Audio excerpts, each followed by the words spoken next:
Senhor, nosso Deus, nosso Pai, Deus de amor, Deus de graça, Deus de perdão.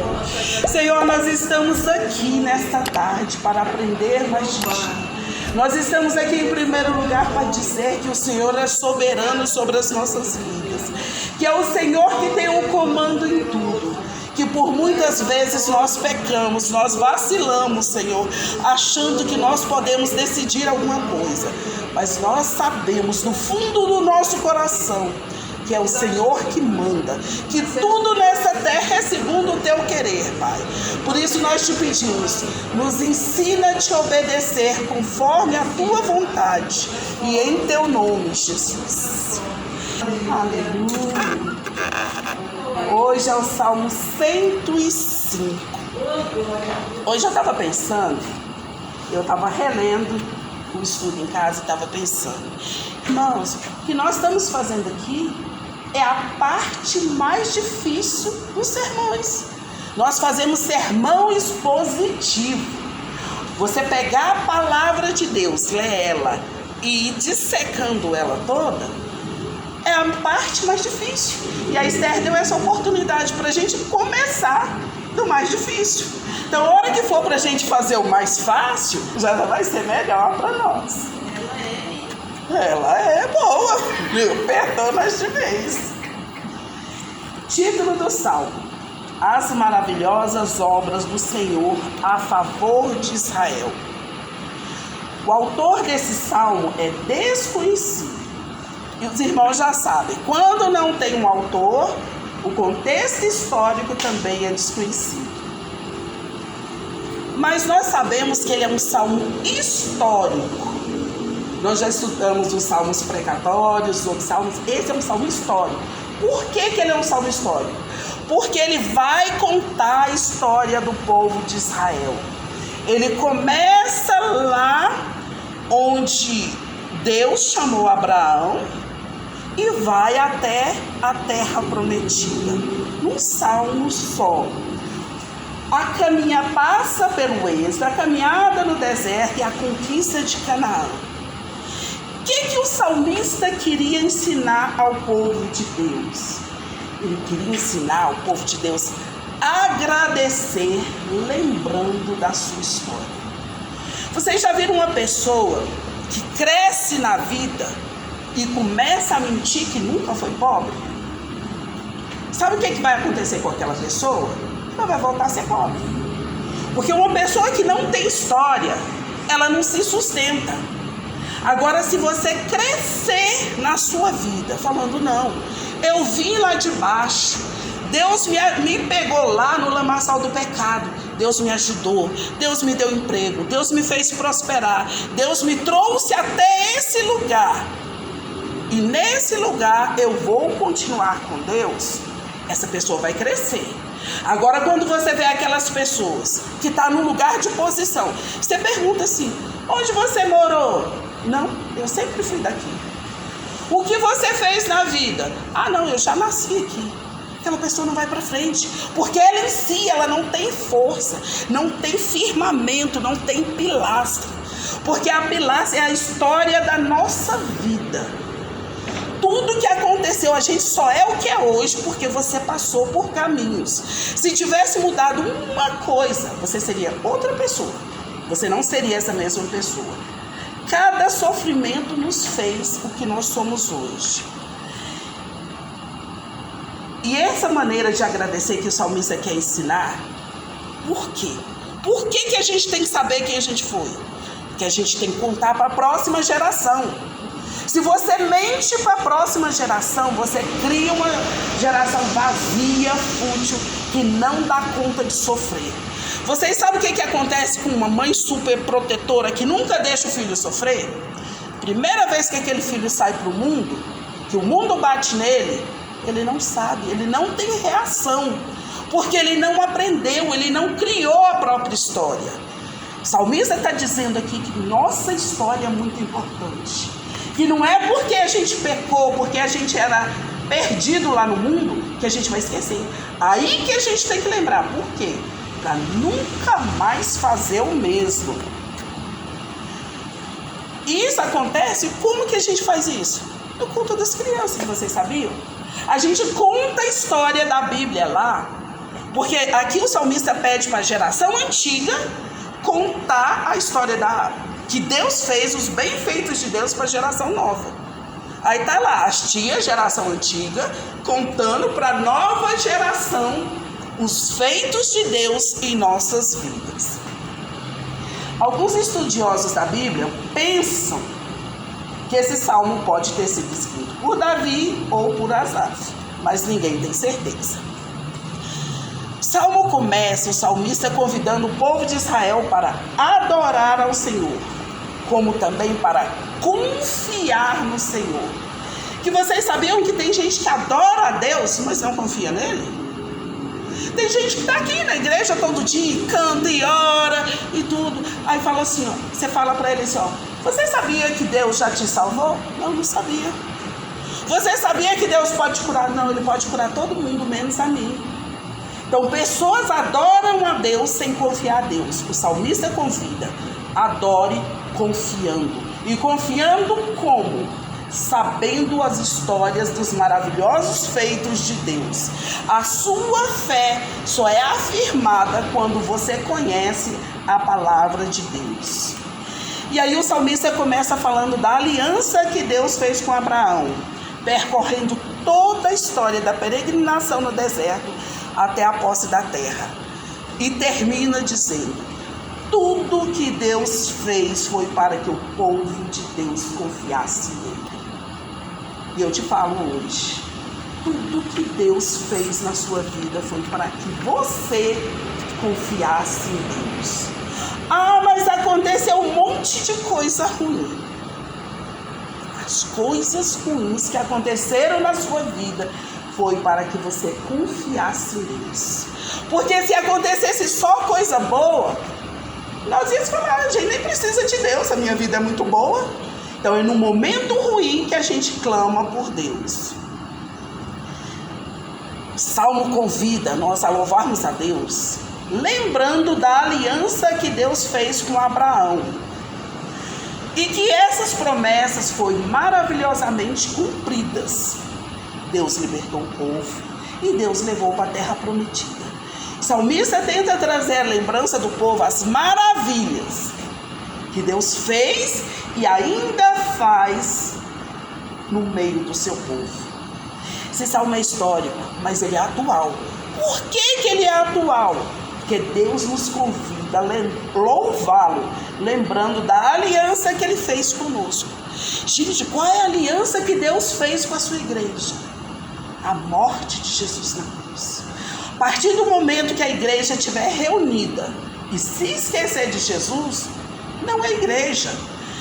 Pode ser a melhor religião do mundo, que as pessoas ajudam os outros, que fazem de tudo, que as pessoas dão a sua própria vida à morte. Se não tiver Jesus, não é de Deus. E não adianta, porque o único meio é Jesus. A única forma de louvar a Deus é amando a Jesus. Existem várias religiões onde Jesus é mais um profeta, é um servo de Deus, mas eles não reverenciam Jesus como Deus. E se você não aceita Jesus como Deus, não adianta. E qual foi a aliança?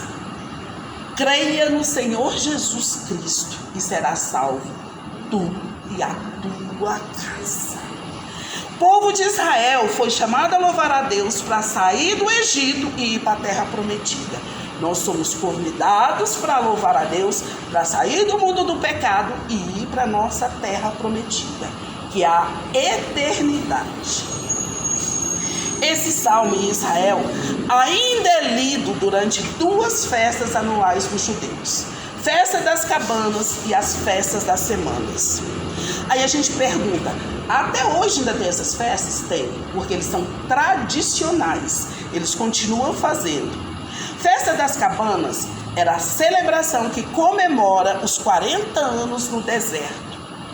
Como que era no deserto? Eles viviam em tendas, cabanas. Até hoje, eles saem da casa deles, vão morar em cabanas para lembrar daquele tempo, para ensinar as crianças o que aconteceu naquele tempo. Olha, hoje a gente mora numa casa boa. Antigamente nós morávamos em cabana. E naquele tempo, morando em cabana, Deus sempre nos protegeu. Ele nos protegia do frio com fogo. Ele nos protegia do sol quente com nuvem. Nós não tínhamos chuva, mas Deus nos dava água. Hoje você pode ter água na torneira. Aí você esquece de Deus. Então lembre-se que no deserto Deus tirava a água da rocha para nós. E isso faz com que as crianças passem a louvar a Deus. Por muitas vezes nós perdemos os jovens porque nós não contamos as histórias antigas, porque nós achamos que é velho demais para se contar história. Não, vamos ser só atuais. Não, Deus fala aqui, não esqueça da vida antiga que você teve. A festa da cabanas para eles se chama Sukkah até hoje. Aí tem a festa das semanas, que é conhecida como Shavuot. É a celebração judaica, que tem 2 significados: colheita do trigo e a entrega da Torá. O que é a colheita do trigo? O que é o trigo? O trigo é o alimento, é o principal prato, é como se fosse o nosso arroz com feijão. E qual é essa festa?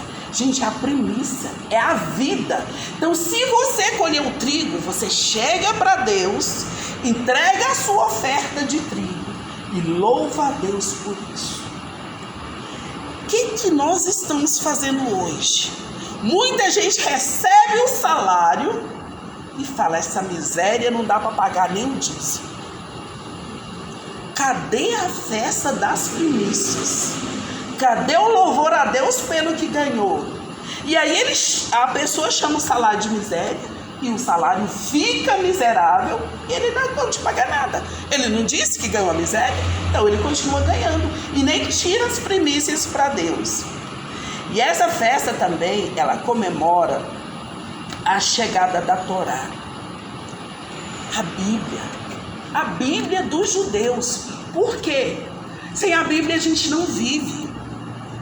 Eu estava tendo uma aula esses dias e a aula falou assim que existe uma pesquisa que diz, se um crente acordar todo dia de manhã, ele ler a Bíblia, fazer oração, cantar um hino, ficar paradinho uns minutos e depois ele ir para a vida dele, evita depressão, desemprego, desespero em horas difíceis. A maioria dos dias a gente pula da cama e nem lembra que Deus existe. E aí no final da tarde a gente tem um problema e a gente não tem força. Se a gente leu pelo menos um versículo, aquele versículo vai ficar na nossa cabeça. E aquele versículo Deus vai usar para a gente poder vencer a luta daquele dia. Então eles descobriram que é a Bíblia que salva as pessoas. Que pessoas que estão doentes, mesmo no leito de morte, que já leram a Bíblia, elas enfrentam a morte melhor. Então nós temos que comemorar a chegada da Bíblia, da palavra de Deus na nossa vida. É uma das coisas que esse salmo nos pede. E esse salmo, ele tem temas. O primeiro é louvor e gratidão a Deus. E o segundo tema, a maior parte do salmo narra a história de Deus na história. Qual história? A aliança com Abraão, Isaac e Jacó. A orientação de José no Egito, as 10 pragas que Deus enviou sobre o Egito, a libertação do povo do Egito e a condução de Moisés e Arão, a provisão divina no deserto, como o envio de codornizes e maná, e a entrada na terra prometida. Irmãos, Deus em vários lugares coloca na Bíblia essa história. No Novo Testamento tem a repetição dessa história em outros lugares. Por quê? A minha história, a sua história é muito importante para Deus. Não adianta a gente pensar, não, mas eu quero esquecer, aquele dia foi horrível. Aquele dia horrível transformou a sua vida. E é desse dia horrível. Não é para você fixar nele, ficar ali. Mas você não pode esquecer daquele dia horrível. Por quê? Porque naquele dia horrível, Deus foi fiel com você. Ele não te deixou enlouquecer. Tem muita gente que enlouqueceu por problemas muito menores. Então os crentes estão doentes, estão à beira do suicídio. Por quê? Porque não acorda de manhã, não lê a Bíblia, não canta e não oram a Deus. Porque os especialistas falaram que é isso que livra a gente da depressão. O Salmo encoraja os filhos de Deus, primeiro Israel e depois a igreja, a passar para as futuras gerações memórias. Hoje nós ouvimos falando assim: eu vou sair com meu filho para fazer memórias. Quem já ouviu isso? O povo fala isso. Não, hoje eu vou para o zoológico para o meu filho para criar boas memórias. Não, hoje eu vou ao shopping criar boas memórias. Vou passar um tempo de qualidade com meu filho para criar boas memórias. Nós criamos boas memórias com nossos filhos, com a nossa família, trancado dentro de casa, lendo a Bíblia, orando, pedindo a Deus, intercedendo por eles. Cada vez que nós fazemos um culto no lar, aí sim, nós estamos criando boas memórias. Meu pai morreu, eu tinha 9 anos. Nunca me esqueço, todos os dias, 6 horas da manhã, ele passava, 14 filhos, levava tudo da cama, todo de joelho, orando. Aí a gente orava até 7 horas. 7 horas você tomava banho, se arrumava, ia para a escola, ia para o seu trabalho, ia fazer o que fosse. 6 horas estava todo mundo lá orando. Você quer orar? Quero saber, você sabe, você vai orar. E é isso que nos sustenta até hoje. E aí a gente começou a orar ali, todo mundo dentro de casa. De repente, os vizinhos começaram a bater na porta e orar também junto com a gente, sem ser convidado. Então, quando a gente se dispõe a fazer alguma coisa, ele cresce sem a gente chamar. E ele é um salmo simbólico também. Qual é o símbolo? Símbolo da salvação. A narrativa do sangue do Cordeiro passado nas portas. Lá em Israel, quando Israel ainda estava no Egito, nos personifica o sangue de Jesus passado no nosso coração, na nossa mente. Lá livrou os primogênitos da morte. Aqui livra nós, filhos adotivos de Deus, também da morte espiritual. Agora nós vamos ver o Salmo versículo por versículo. Irmãos, eu estava olhando o Salmo e eu pensei em fazer hoje só até o versículo 10. Por quê? Porque depois do versículo 10, ele muda. Ele começa a contar a história de Israel. Então a gente vai fazer a introdução e até o versículo 10. Aí depois, quando a gente entrar na história de Israel, aí a gente vai direto. Senão a gente corta pelo meio. Dos versículos 1 ao versículo 4, o salmista faz uma exortação à adoração e à fé. Versículo 1. Rendei graças ao Senhor, invocai o seu nome, fazei conhecido entre os povos os seus feitos. O início do salmo é um convite. Filhos de Deus, rendei graças a Deus. Por que precisa convidar os filhos de Deus a render graças a Deus? Porque nós não fazemos. Não do jeito que Deus quer. Render-se na Bíblia significa prestar louvor a Deus, ser grato a Ele, entregar-se à sua vontade, entregar-se aos seus propósitos. Resumindo, ceder o controle de toda a nossa vida a Deus. A gente canta, eu me rendo ao seu amor. Aí a gente sai lá fora, ó Deus, eu tô rendida, mas essa parte aqui eu resolvo, tá Deus? Nesse problema o Senhor não põe a mão. Quantas vezes a gente faz isso? Ou então a gente vem aqui, pega no altar, põe o problema ali, sai lá fora e fala assim, agora eu vou lá resolver isso. Como que a gente vai resolver? A gente entregou na mão de Deus. Quando a gente entrega na mão de Deus, é o próprio Deus que resolve. Mas aí tem um problema, né? Ele resolve do jeito dele, ele não resolve do jeito que a gente quer. E às vezes a gente não quer do jeito de Deus, a gente quer do nosso jeito. Nós pensamos que rendição é um sinal de derrota, mas não é. É um sinal de humildade. E a gente confunde a palavra humildade com humilhação. Humildade, a palavra humildade na Bíblia significa ter a certeza que nós somos totalmente dependentes de Deus. O que nós confundimos? Que humildade é andar mal vestido, é andar rasgado, é ser simples, é ter uma casa ruim, é comer ruim. A Bíblia nos diz isso. Humildade é você saber que quem manda em você é Deus e acabou. É entregar todas as suas vontades na mão de Deus e deixar Ele fazer a vontade dele na sua vida. Só isso. Não adianta pegar conceitos mundanos e trazer para dentro da igreja. E quando a gente é humilde, a gente confia e a gente é submisso voluntariamente a uma autoridade superior, a Deus. Muitas vezes a gente fala que confia, mas a gente não é submisso. Submisso é debaixo da missão. Missão de Deus, conhecida como Missio Dei. O que é Missio Dei? Deus mandou: eu quero que você vá contar da minha palavra para as outras pessoas. A gente fala: não, estou crente, estou salvo, vou ficar aqui, vou para o céu, e as outras pessoas. Então, todas as vezes que Deus mandar a gente falar do amor dele para outra pessoa, a gente não falar, a gente já saiu do centro da vontade de Deus. O salmista colocou mais verbos aqui, ó. Invocai. Cadê? Invocai o seu nome. Invocar significa clamar, pedir socorro, chamar em oração e súplica, expressando a fé e a dependência de Deus. A palavra em hebraico significa clamar ou gritar. Invocar o nome do Senhor implica aproximar-se dele. Porque a gente começa gritando de longe. E quando a gente grita de longe, a pessoa está bem longe, ela não ouve a gente. Aí a gente tem que ir caminhando até chegar perto da pessoa. Caminhar para perto de Deus não é dar passos.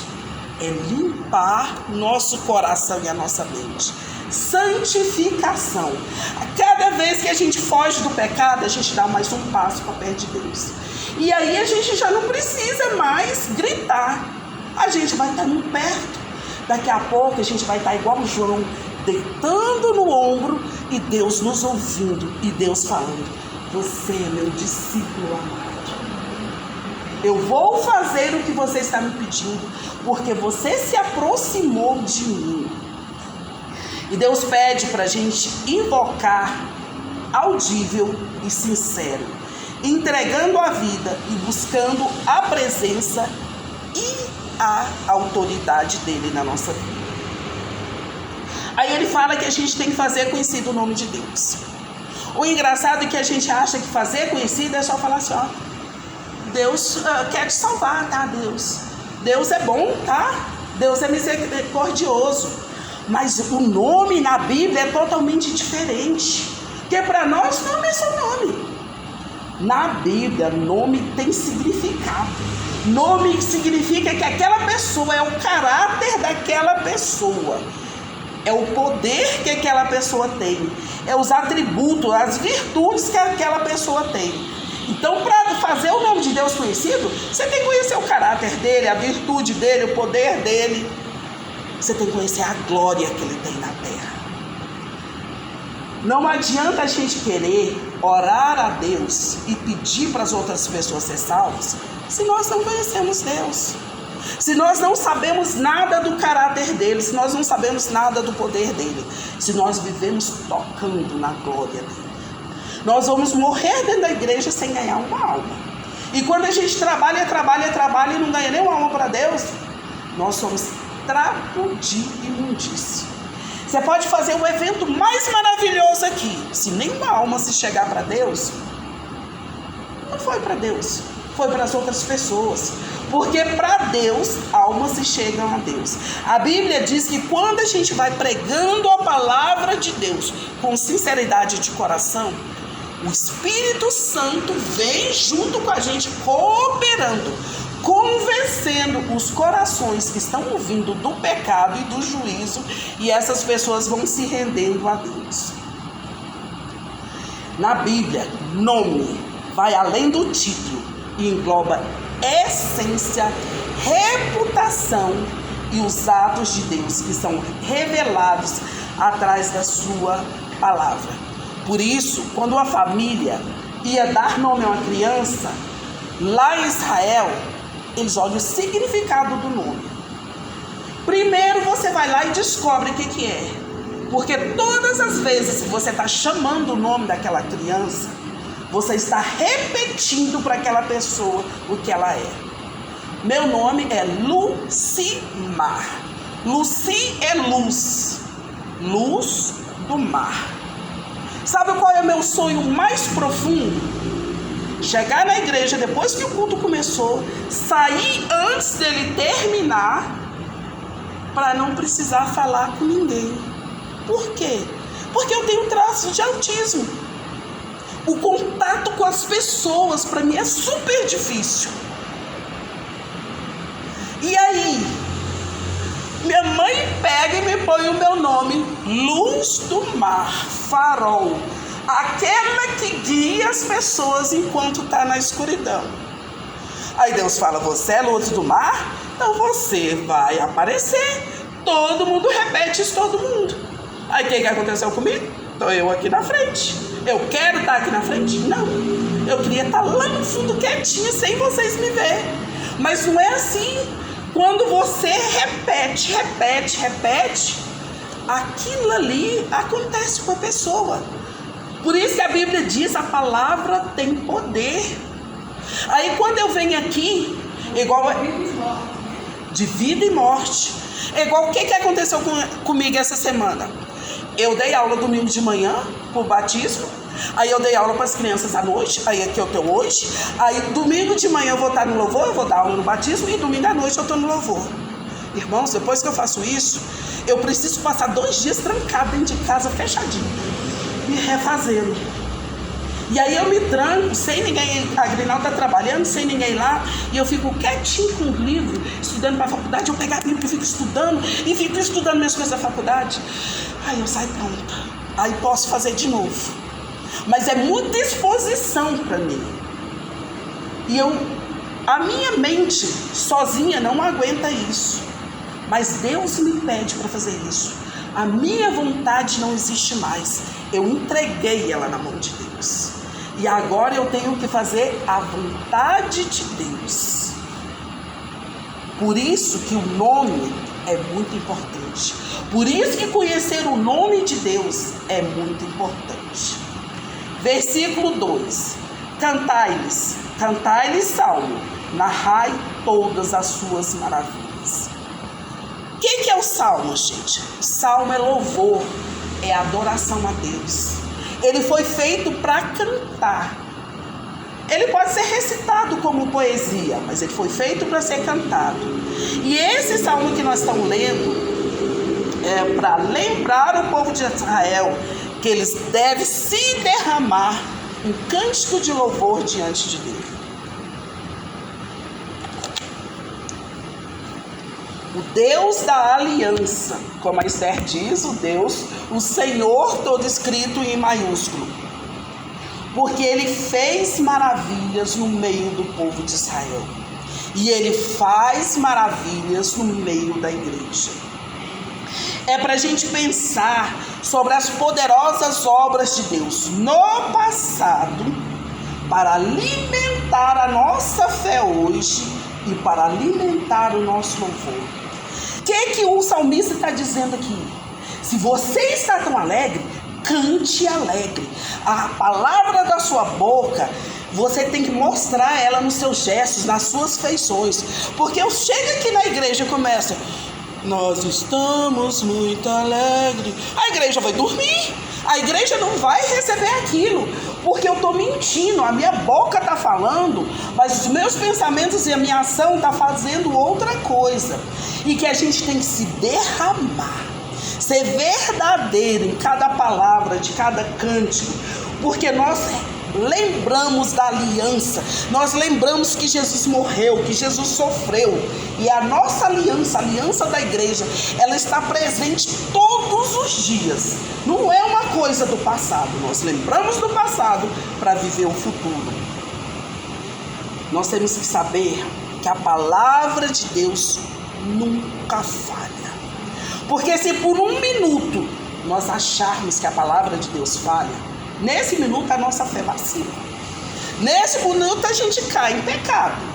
Porque você descreditar a palavra de Deus só em si já é pecado. Então, por que acreditar? Porque isso nos traz conforto.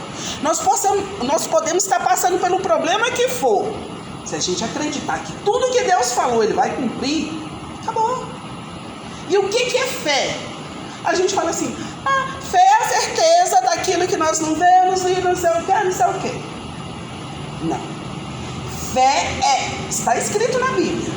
Só que o que isso significa? Fé é você saber que Deus é Deus e o que Ele prometeu Ele vai cumprir. Qual é a certeza daquilo que você não viu? Você não viu, mas está escrito na palavra de Deus, então vai se cumprir. Porque muita gente pega e fala assim, não, eu tenho fé que aquele homem vai deixar a mulher dele e vai vir morar comigo. Tem isso em muitos lugares. Isso é fé? Não é fé, isso é macumba.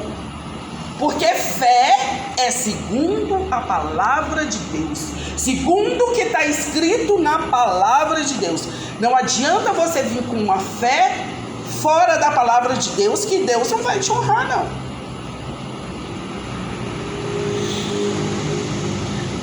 Ter certeza que a palavra de Deus não falha, nos dá coragem para enfrentar as batalhas do dia a dia.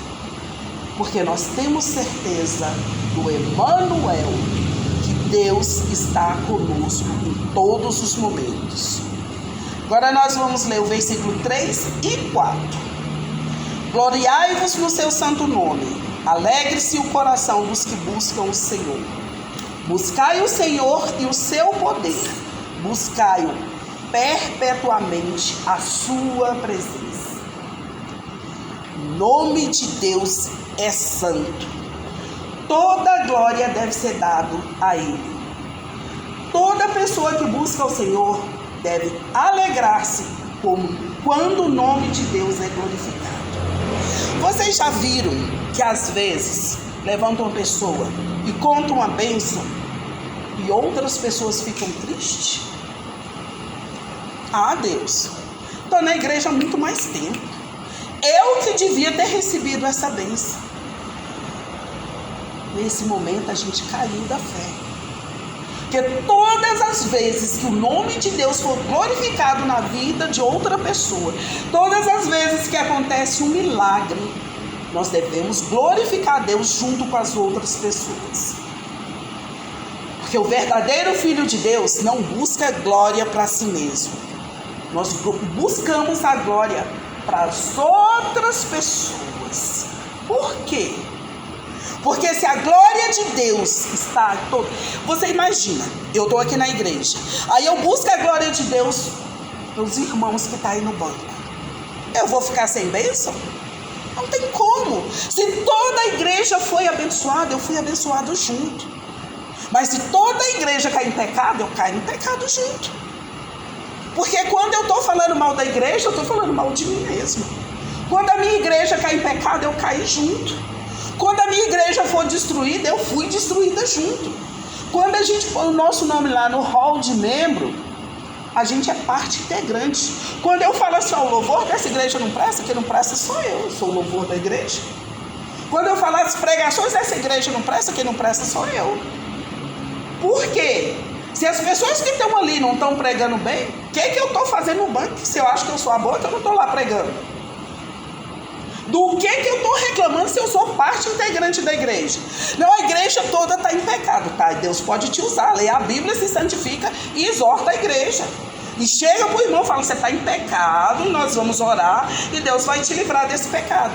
Então, se está todo mundo em pecado, se a pregação não é boa, se o louvor não é bom, e eu estou só reclamando, me juntei a eles, estou em pecado também. Aí vira uma igreja só, a igreja do pecado. O salmista fala que por sabermos que Deus é santo, nós devemos buscar o seu poder para nos santificar, pois só conseguiremos ter um relacionamento com Deus, um Deus santo, se também nós formos santos. E só conseguiremos pelo poder de Deus, que nós mesmos nós não conseguimos, irmãos. Nós não conseguimos nem louvar a Deus se nós não estivermos santificando.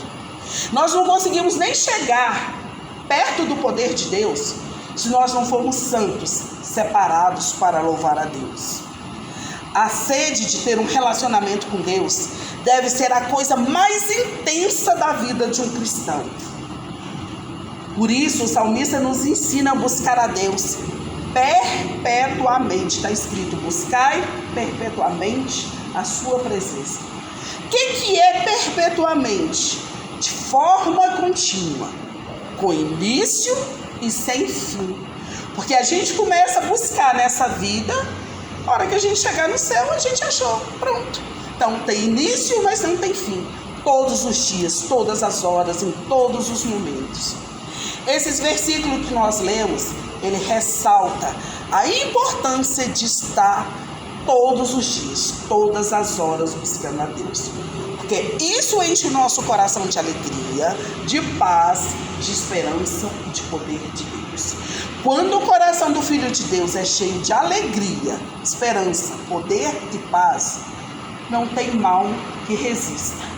O mal vai saindo daquela vida daquela pessoa. Ela passa por tribulação, mas ela passa com alegria. Ela passa com esperança da vitória. Ela passa cheia do poder de Deus. Então é totalmente diferente. Agora, dos versículos 5 a 7, o salmista faz uma exortação para comemorar os atos de Deus, os atos salvíficos, em louvor a Deus. Versículo 5: lembrai-vos das maravilhas que fez, dos seus prodígios e dos juízos de seus lábios. O convite aqui é para se lembrar, povo de Deus, se lembre, não para só recordar, mas para ter motivação para adorar a Deus. Lembrar para ter motivo de ter fé em Deus. Confere com Lamentações 3:21. Quero trazer à memória o que pode nos dar esperança. E o que pode nos dar esperança? Os grandes feitos de Deus, as maravilhas que Ele fez em nossa vida. Todas as vezes que nós estamos passando por um problema, a gente para, respira e lembra de tudo que Deus fez em nossa vida. Aí a gente fala: se Ele fez no passado, Ele vai fazer no presente e vai fazer no futuro. E continuamos seguindo. Versículo 6: vós, descendentes de Abraão, seu servo, vós, filhos de Jacó, seus escolhidos. Nós só lembramos de alguma coisa quando nós já sabemos dela.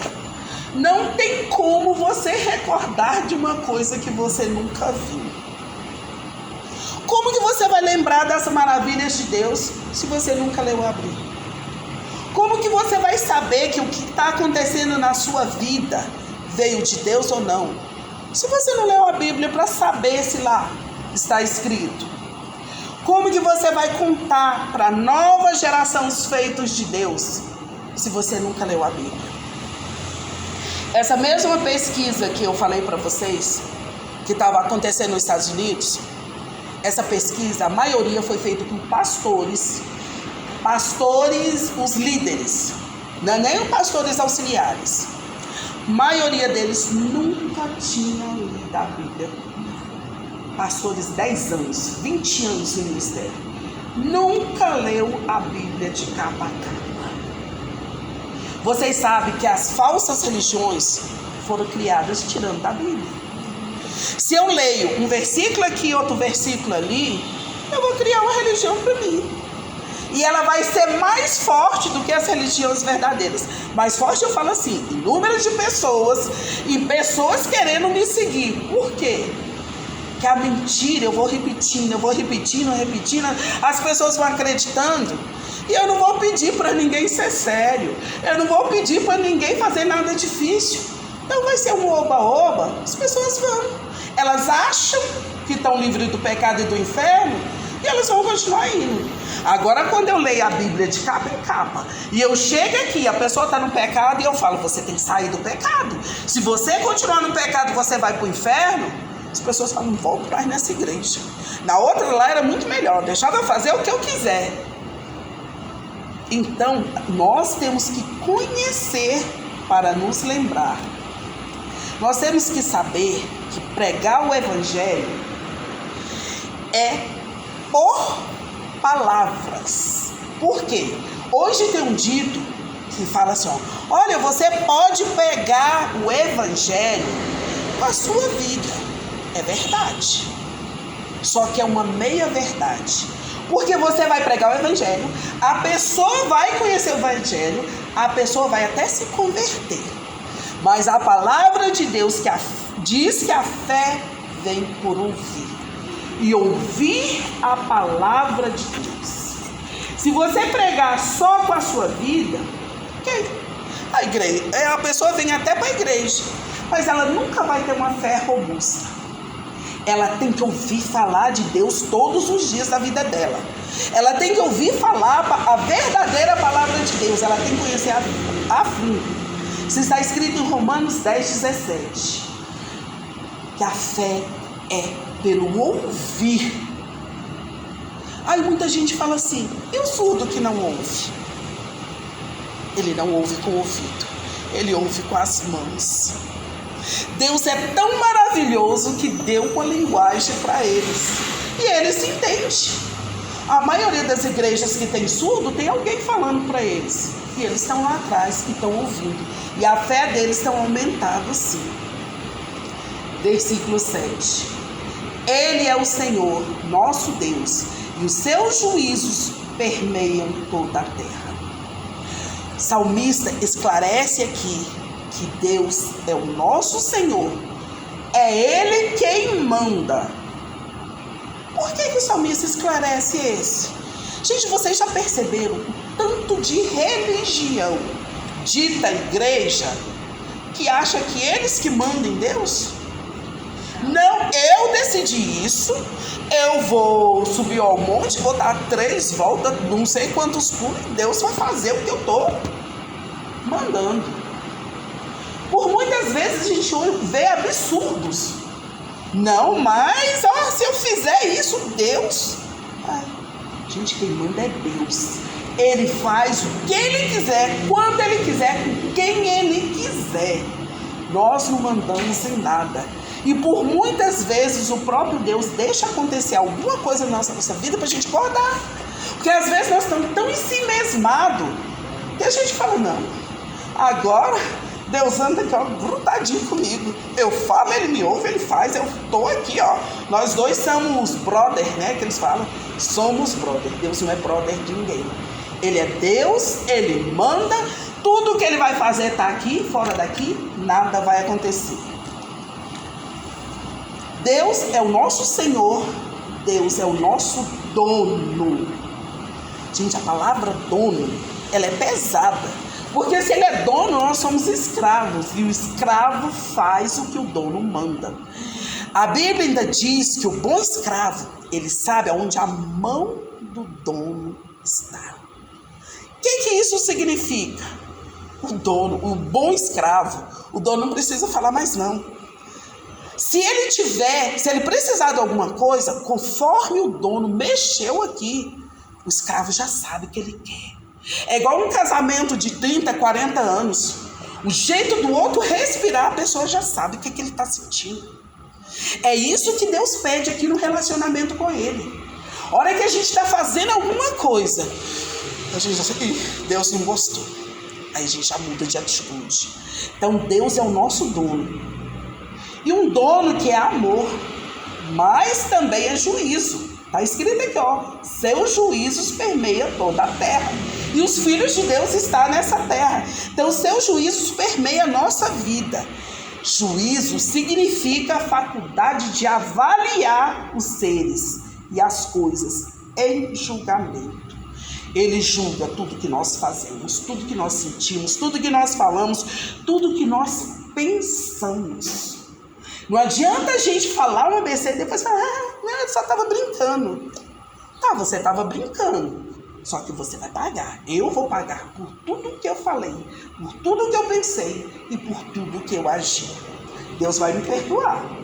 Mas aquilo ali que eu fiz vai retornar para mim. É o salário do meu pecado. Versículo 8. Lembra-se perpetuamente da sua aliança, da palavra que empenhou para 1000 gerações. E aí fica difícil, porque Deus não esquece de nada. E às vezes a gente faz uma besteira lá atrás e a gente se esquece. Deus não esquece de nada. Tanto que o Davi falava assim, Deus, me perdoa pelos meus pecados ocultos. Pecados que eu esqueci. Nós temos que orar pedindo a Deus para trazer à memória os nossos pecados ocultos, para a gente poder se arrepender, porque às vezes um pecado oculto lá de trás está prendendo nossa vida aqui. A gente se esqueceu, Deus não esqueceu. A pessoa contra quem a gente pecou não esqueceu. E às vezes aquela pessoa está tão firme na vida dela que todo dia ela está orando, Deus queima ela, vai, Deus queima ela. Aí Deus vai lá, Ele é justo e queima a gente. Então nós temos que lembrar dos nosso pecado passado, para nós termos um bom relacionamento com Deus. Por isso que Deus mandava contar a história dos patriarcas, o que eles fez de bom, o que eles fez de ruim, como Israel viveu, para o louvor ser mais puro lá na frente. A história de cada filho de Deus tem que ser recontada todos os dias, para cada pessoa. Nós temos sempre que lembrar da nossa história, coisas boas, coisas ruins. Não ficar lá naquela história, mas para caminhar para ir muito mais além. Em Apocalipse, capítulo 2, versículo 5, está escrito: lembra-te, pois, de onde caíste, arrepende-te e volta à prática das primeiras obras. E, se não, eu venho a ti, moverei do seu lugar o teu candeeiro, caso não te arrependa. Sabe o que isso significa? Se nós caímos, não nos arrependemos, voltamos, vamos viver nossa vida. Da agora em diante eu vou ser crente, maravilhosamente crente. Mas aí tem aquele pecado lá atrás, que a gente não se arrependeu. A Bíblia diz que o candeeiro da nossa vida vai ser removido. O que significa candeeiro? Um objeto para iluminar. É o símbolo da presença de Deus e da sua luz. Ou seja, se nós não arrependermos de todo o mal que praticamos e deixar de praticá-los, a luz de Deus sairá das nossas vidas. Irmãos, quantas vezes nós vemos uma pessoa cheia do poder de Deus e gritando e pulando, de repente aquela pessoa cai. Aí todo mundo fica assim, uai, era uma pessoa tão santa, como que ela caiu? Você vai puxar a ficha corrida dela lá no passado. Vocês já viram aquela pessoa que lá no passado ela era um prostituto? E aí ela vem para a igreja, e aí ela casa. Aí ela acha que por causa disso, acabou. Ela lá não tem mais a ver. Ai, Satanás sabe, né? Aí ela está dentro da igreja, espera subir. A hora que a pessoa acha que é semideus, Deus pega aquela vida de prostituição, pega uma prostituta da vida dele, põe na frente dele, pum, do nada, ele cai. Aí todo mundo fala assim, mas como? E o poder de Deus? Arrepende de todos os seus pecados. Limpa o seu coração. Porque senão aquilo que está lá atrás, aquele trapo de imundícia que está lá atrás, ele vai feder, ele vai encher de mosca, ele vai encher de barata. E isso vai tomando toda a sua vida. A hora que estiver no pecado de orgulho lá em cima, ele vai ser o que vai te derrubar, te jogar no chão. Porque quando a gente está lá em cima e a gente se arrependeu de todos os pecados, próprio Deus fala assim, meu filho, eu que vou te descer. Eu não vou deixar o inimigo te tocar, mas eu vou te mostrar que você está alto demais. Desce um pouquinho e eu vou continuar te usando. Quantas vezes a gente vê grandes pregadores caindo sem retorno? Consegue mais. Ele volta a ser crente, mas tem uns que nunca volta mais pregar a palavra de Deus. Não tem força dentro de si, por causa de um pecado, de uma bobagem, que não se arrependeu, porque não contou para Deus. Deus, eu era tão errado. Deus, eu era prostituta. Deus, eu adulterei. Deus, eu era mentiroso, eu dava golpe. Deus, eu fazia isso. Tem muita gente que prega, tem igreja que prega, que se você levantou a mão para Deus, todo o seu passado está perdoado. A Bíblia não fala disso, não. A Bíblia fala que os seus pecados são perdoados, os pecados arrependidos, confessados e arrependidos. Se a gente deixou o pecado lá no passado sem confessar, sem arrepender, não foi perdoado não, irmão. Ele está ali para te derrubar a qualquer momento. Quantas vezes nós vemos pessoas que caem em miserável depressão, caem em miserável vida depois de ter tudo nas mãos, por causa de uma bobagem do passado. O que custa a gente trancar a porta do nosso quarto? Chegar para Deus e falar: Deus, eu não presto, eu já fiz isso, eu já fiz aquilo. E olha que eu ainda tenho vontade de fazer. Porque por muitas vezes a gente ainda tem vontade de pecar. Nesse momento, Deus, eu estou morrendo de vontade de cair naquele pecado. Me dá força, Senhor. Me livra desse mal. Deus vai estar ali junto com a gente. A Bíblia nem fala para a gente sair contando para todo mundo, não. Fala para a gente contar para Deus. Para a gente contar só se aquela pessoa for muito responsável, se a gente tiver certeza. Mas se a gente confessar nosso pecado, Deus é fiel e justo. E Ele vai nos libertar de todo o mal. Agora, a partir do versículo 9, o salmista começa a contar a história do povo de Israel. Ele começa a falar de toda a extensão e do tratamento de Deus com seu povo, desde o tempo de Abraão até a conquista de Canaã. Ele vai contar nesse salmo 6 séculos, 600 anos. O que ele quer nos ensinar aqui? Quando a gente vai confessar o nosso pecado, quando a gente vai se lembrar, por muitas vezes, não precisa você ficar esmiuçando em detalhes. Quando a gente quer uma bênção, Deus pede para a gente esmiuçar em detalhes. O pecado, Deus já sabe que a gente cometeu. Ele estava lá, gente, ele filmou aquele pecado. Ele só quer que a gente abra a boca e confesse. Que a gente seja humilde o bastante para dizer: Deus, eu sei que agora o Senhor manda em mim. Então, eu não mereço, porque eu já fiz isso. E eu me arrependo no pó e na cinza. Pode falar, irmã Gorete.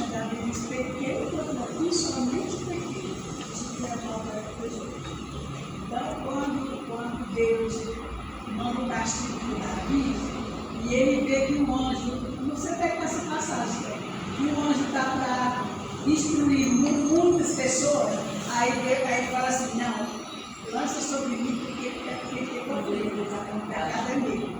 Entendeu? Então, assim, o nosso pecado, a gente tem que enganar o pecador, o cisco que está no olho dele, porque o nosso pecado.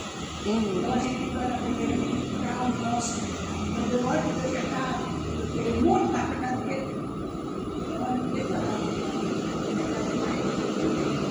Todo pecado que a gente comete, primeiro ele ofende a Deus, depois que ele ofende as outras pessoas.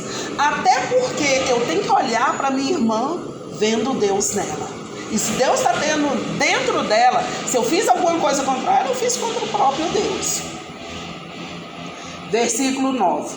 Da aliança que fez com Abraão e do juramento que fez a Isaac. Nós vamos ler o 9 e o 10 juntos. Qual confirmou a Jacó por decreto e a Israel por aliança perpétua. Esse salmo é claramente um salmo histórico, porque ele ele fala sobre os 5 estágios da história inicial de Israel. promessa da terra a Abraão, a aliança, a fome na terra de Israel, a entrada do povo de Israel no Egito, a história de José, a saída do Egito e a saga do povo de Israel no deserto, e a posse da terra no comando de Josué. Todo esse salmo é uma história guiada por Deus. Que Deus quis nos ensinar? Ele é o dono de toda a nossa história. Do nosso nascer até o nosso dia da nossa morte. Ele é o dono. É Ele que manda. É Ele que comanda. Mesmo nos momentos mais difíceis.